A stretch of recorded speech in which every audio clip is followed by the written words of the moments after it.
இந்த பக்கம் 3 பேர். இன்னும் இருக்கார் பாருங்க, செல்வன் அருண்னு பேர்.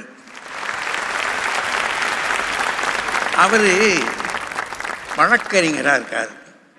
ஆனால் வழக்கறிஞர்கள் எதை கொடுத்தாலும் பேசுவாங்க.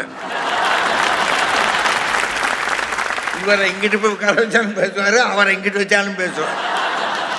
ஆனால் இவர் சொல்கிறாரு திருமணத்துக்கு பிறகுதான் காதல்ங்கிறார். அங்கே நடுவில் இருக்காரு பாருங்க எங்கள் தமிழையா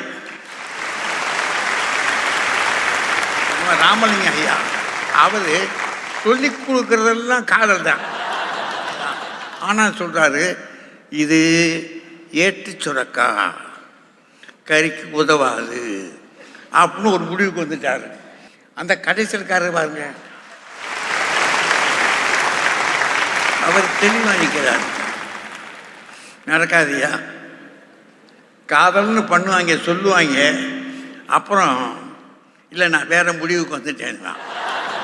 என்ன முடிவுனா, நினச்சேன் நீங்கள் வேற ஒன்று பாருங்க, ஏன் இதை நான் ஏற்கனவே பார்த்துட்டேன்றான். அப்படின்னா என்ன விஷயம்? அது முடியாது. திருமணத்துக்கு பிறகுதான் காதல். இந்த 3 பேர்